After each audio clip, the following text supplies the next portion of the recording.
এর আগে কলেজে দেখেছেন, এবার স্কুলে দেখাই আপনাদের। কাঁড়ি কাঁড়ি টাকা স্কুলে।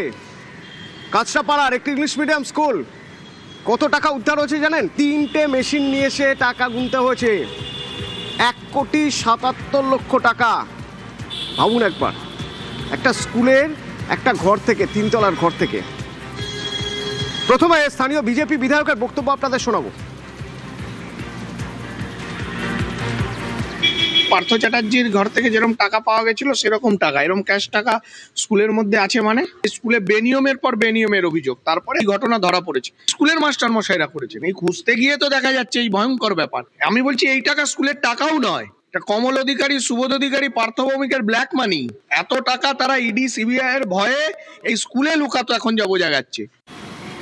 স্কুলে যদি ছাত্রছাত্রীরা অসুস্থ হয়ে পড়ে তাহলে তাদের জন্য সিক রুম, সেই সিক রুম থেকে বেরোচ্ছে কন্ডোম, স্কুল থেকে বেরোচ্ছে ক্যাশ 1,77,00,000 টাকা।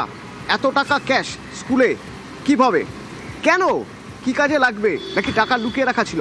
রনক রয়েছে সরাসরি আমার সঙ্গে। রনক, কি জানতে পারছি আমরা? দেখো, একেবারেই যেটা জানা যাচ্ছে, ইতিমধ্যে গতকালকে বীজপুর থানার পুলিশের তরফ থেকে এখানে অভিযান চালানো হয় এবং যে ভল্ট রুম, সেই ভল্ট রুম থেকে নগদ 1,77,00,000 টাকা পুলিশ উদ্ধার করে। যে প্রিন্সিপাল তিনি বলছেন এটা স্কুলের টাকা, কিন্তু নাম জড়িয়ে আসছে এখানে এই স্কুলের যিনি প্রেসিডেন্ট গভর্নিং বডির কমল অধিকারী, তিনি এই কাঁচরাপাড়া যে কর্পোরেশন তার পুরপ্রধানও। সেক্ষেত্রে এই কমল অধিকারী এই গোটা বিষয়টি তদারকিতে ছিলেন এবং যে ভল্ট রুম সেখান থেকে নগদ 1,77,00,000 টাকা একেবারে উদ্ধার হয়। সেক্ষেত্রে এই টাকা কার? আদতে এটা স্কুল কর্তৃপক্ষের টাকা নাকি কোনো রকমে কালো টাকা সাদা করার জন্য এখানে রাখা হয়েছিল, গোটা বিষয়টি পুলিশের তরফ থেকে খতিয়ে দেখা হচ্ছে। অর্থাৎ গতকাল রাত্রিবেলা যখন বীজপুর থানার পুলিশ এই স্কুলের ভেতরে প্রবেশ করে, সেখানে যখন ভল্ট রুমে গিয়ে তারা একেবারে ভল্ট রুমের ভেতরে যায়, গিয়ে দেখা যায় খামে বেশ কিছু জায়গায় টাকা এরকমভাবে রয়েছে এবং যখন সেগুলিকে তারা বার করে 3টি মেশিন নিয়ে আসা হয় শুধু টাকা গোনার জন্য।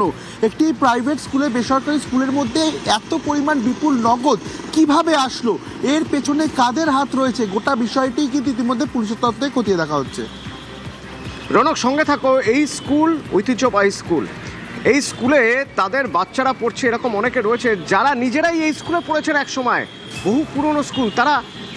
তারা রীতিমতো শক যে তাদের শুরু যে স্কুল থেকে, সেই স্কুল থেকে এরকম টাকা উদ্ধার হচ্ছে, কন্ডোম উদ্ধার হচ্ছে।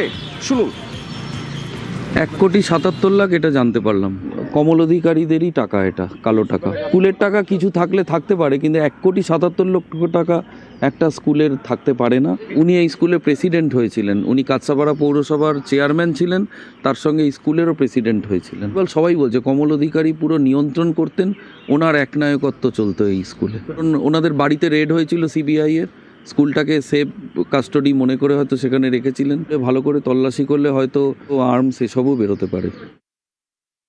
স্কুলের ভেতরে এগুলো তো একটা, তো এটা খুবই মানে যেহেতু আমার একটা ইমোশন এই স্কুলের সাথে রয়েছে, যেহেতু আমি স্কুলটায় যেহেতু এটা ইভেন কমল স্কুলে পড়তো, কমল অধিকারীও স্কুলে পড়তো সম্ভবত। এই জায়গাটা যেহেতু এখন চেয়ারম্যান ছিল এখানকার এই স্কুলে, সেহেতু ও একটা দায়িত্ব পেয়েছিল। ইমোশন তো এটা ইমোশনাল ব্যাপার, কারণ আমার এখান থেকেই আমার শুরু, আমার এখান থেকে ওনার মনে হয় দায়িত্ব ছিল এখানটায়, কিন্তু এবারে এটাকে কি ইউটিলাইজ, ওনার পাওয়ারটাকে উনি কি ইউটিলাইজ করেছে এটা ওনার উপরে ডিপেন্ড করে। এটা খারাপ লাগছে ভেবে যে একটা এত পুরনো স্কুল, আমি একদম ফার্স্ট আমাদের এখান থেকে 2002 পাস আউট, বুঝতেই পারছেন কত পুরনো স্টুডেন্ট আমরা ছিলাম। আমার ছেলে এখন পড়ে, ইভেন ক্লাস 11-এ পড়ে এখানে, ঠিক আছে? তো এটা মেনে নিতে পারছি না, এটা বিচার হোক একটা প্লিজ। স্বাভাবিক, এটা একটা ইমোশনাল জড়িয়ে আছে এখানে, ঠিক আছে? কমলদা আমাদের সিনিয়র ছিল, সেই হিসেবে হাই স্কুলেই ছিল, ঠিক আছে? কিন্তু এই যে ব্যাপারটা হচ্ছে মানতে পারছি না। নয় ওদের টাকা, এই কলেজে স্কুলের টাকা না, টাকাটা ওদের টাকা, ওরা এখানে রেখেছে। কিন্তু এই যে সমস্ত আপত্তিকর জিনিসগুলো পাওয়া গেছে, এটা একটা স্কুল প্রভিশনে কি করে পাওয়া যায় এই সমস্ত জিনিসগুলো? আমার অবাক লাগছে যে কি করে একটা স্কুলে এরকম ধরনের জিনিস রাখার স্পর্ধা পায়। শুধু টাকা নয়, স্কুলের সিক রুম মানে হচ্ছে যদি পড়ুয়ারা কেউ অসুস্থ হয়ে পড়ে, তাদের যাতে সেখানে রেস্ট দিতে পারে, তাদের যাতে সেখানে ফার্স্ট এডের ব্যবস্থা, তাদের যাতে সেখানে সুযোগ সুবিধা দেওয়া যায়, সেবা শুশ্রূষার কিছুক্ষণ রেস্ট তারা নিতে পারবে। সেই সিক রুমে কন্ডোমের প্যাকেট, কি কারণে কারা রেখে গেল রনক? আর জানা গেল কি করে, প্রথমে জানতে চাইবো। দ্বিতীয়ত এটা নিয়ে স্কুলে যারা ছিলেন তাদের কি রিয়াকশন? একেবারে স্কুলের যারা কর্তৃপক্ষ তারা বলছেন এই বিষয়ে তারা কিছু জানেনই না।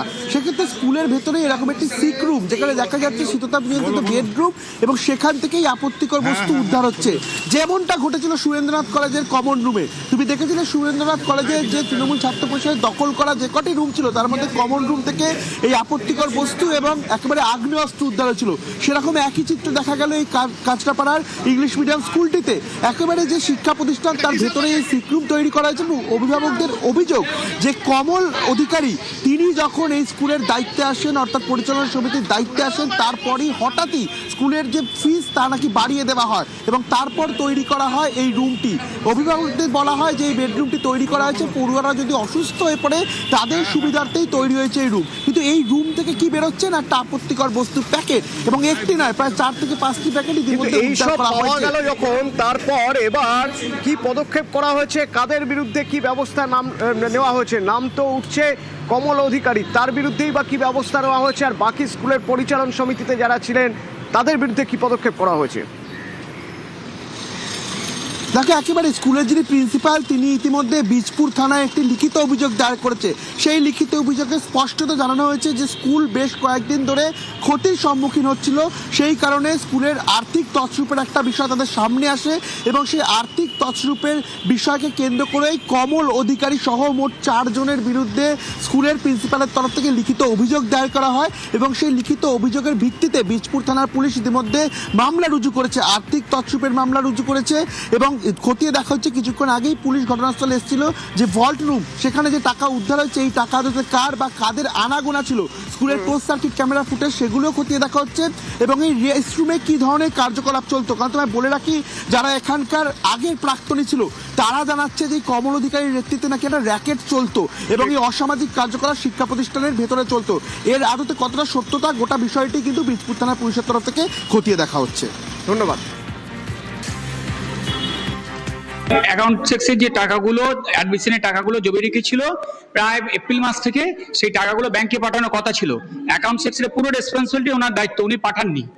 এটা অ্যাকাউন্ট সেক্সের টাকা, মানে এপ্রিল মাস থেকে ভর্তি করেছে সেই টাকা, সব ওনার কাছে সব হিসাব আছে। আর পুরো অ্যাকাউন্ট সেকশনের ম্যাটারটা অ্যাকাউন্ট সেকশন ডিলিট করতো, ওটা ওখানে কারো আমার প্রিন্সিপালের কোনো পার্টি না। না, একদম স্যার জানি না। এটাকে স্টুডেন্টদের সিক রুম ছিল, কিন্তু ওইখানে কিভাবে যে ওখানে গেছে আমার কোনো নলেজই নেই। থাকবে, কিন্তু স্যার কিভাবে এটা হয়েছে সেটা আমি বলতে পারছি না। কাঁচরাপাড়া স্কুল, টাকার পাহাড়, কাঁড়ি কাঁড়ি টাকা। তো এই স্কুলে পুরপ্রধানের দুর্নীতির টাকা, এরকমই অভিযোগ উঠছে। তো পুরপ্রধানকে কমল অধিকারী, আমরা গিয়েছিলাম তার বাড়িতে, তার খোঁজে।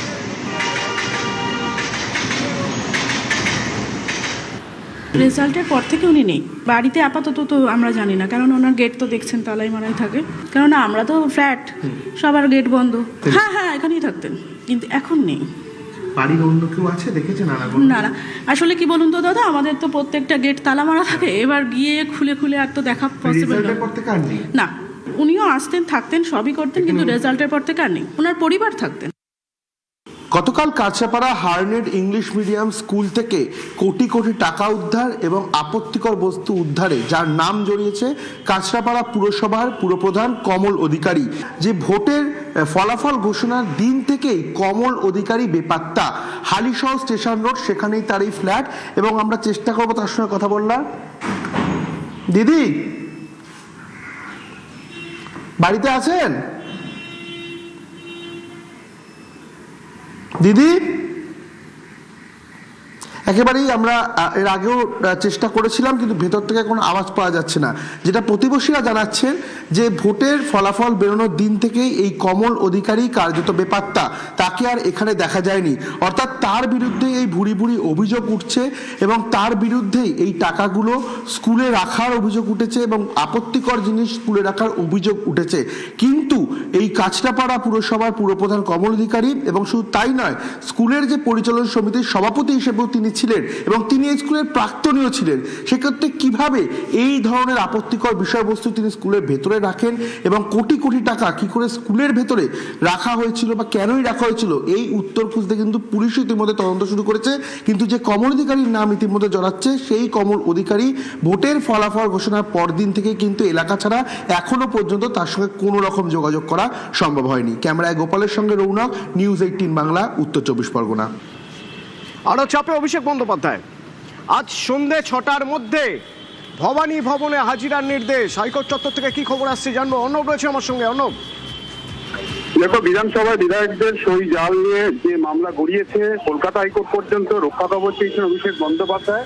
তাতে বিচারপতি কৌশিক চন্দ্র সাফ জানিয়ে দিলেন, আজ কলকাতা বিমানবন্দরে 4টে, 4:30 যখনই দিল্লি থেকে নামুন না কেন অভিষেক বন্দ্যোপাধ্যায়, ডায়মন্ড হারবারের সাংসদ, সন্ধ্যে 6টার মধ্যে সিআইডি ভবনে তাকে হাজির হতে হবে।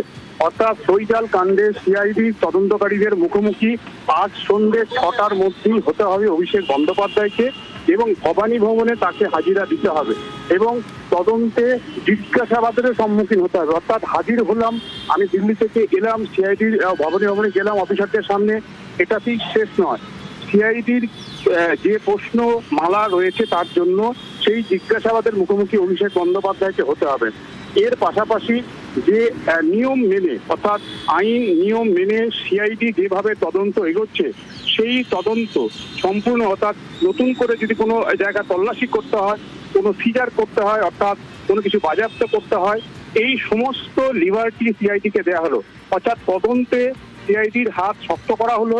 আজকে সন্ধ্যে 6টার মধ্যে অভিষেক বন্দ্যোপাধ্যায়কে দিল্লি থেকে কলকাতার মাটি ছোঁয়ার পরই সন্ধ্যে 6টার মধ্যে ভবানী ভবনে তাকে উপস্থিত থাকতে হবে, সেটাকে সুনিশ্চিত করলো কলকাতা হাইকোর্ট এবং তার আইনজীবীও সে কথা স্বীকার করেছেন।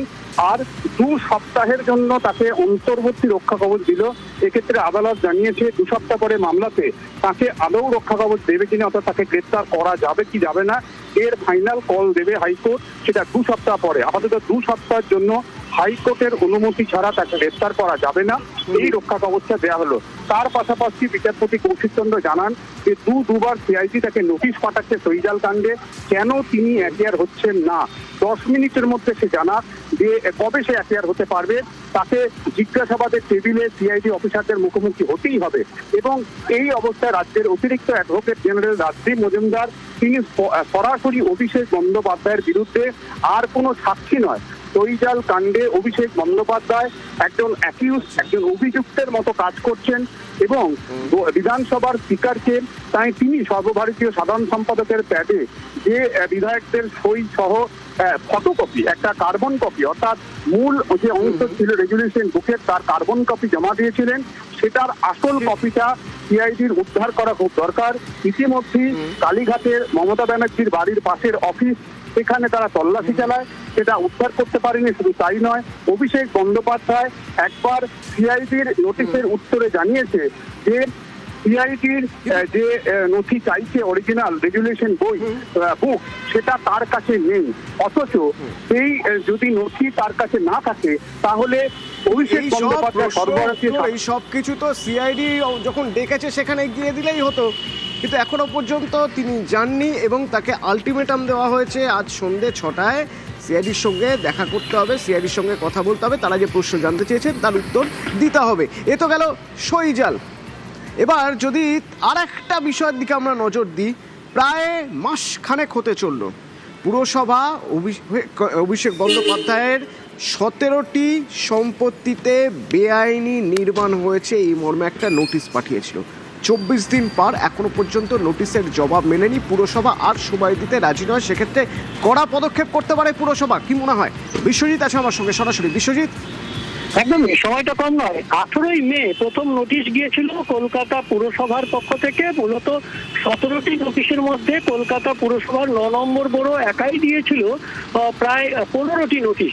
আর এই যে 17টি সম্পত্তি, তার কোথাও অভিষেক বন্দ্যোপাধ্যায় বা তার কোম্পানি বা তার সংশ্লিষ্ট তার যারা আত্মীয় স্বজন রয়েছেন বাবা মা সহ তাদের নামে এই সম্পত্তিগুলো ছিল। অর্থাৎ অভিষেক বন্দ্যোপাধ্যায় সম্পর্কিত এই সম্পত্তিতে যে নোটিশ কলকাতা মিউনিসিপ্যাল অ্যাক্ট অনুযায়ী কলকাতা পুরসভা জারি করেছিল সেই সময়সীমা 7 দিন ছিল। তারপর অভিষেক বন্দ্যোপাধ্যায়ের পক্ষে 10 দিন আরো সময় চাওয়া হয়েছিল।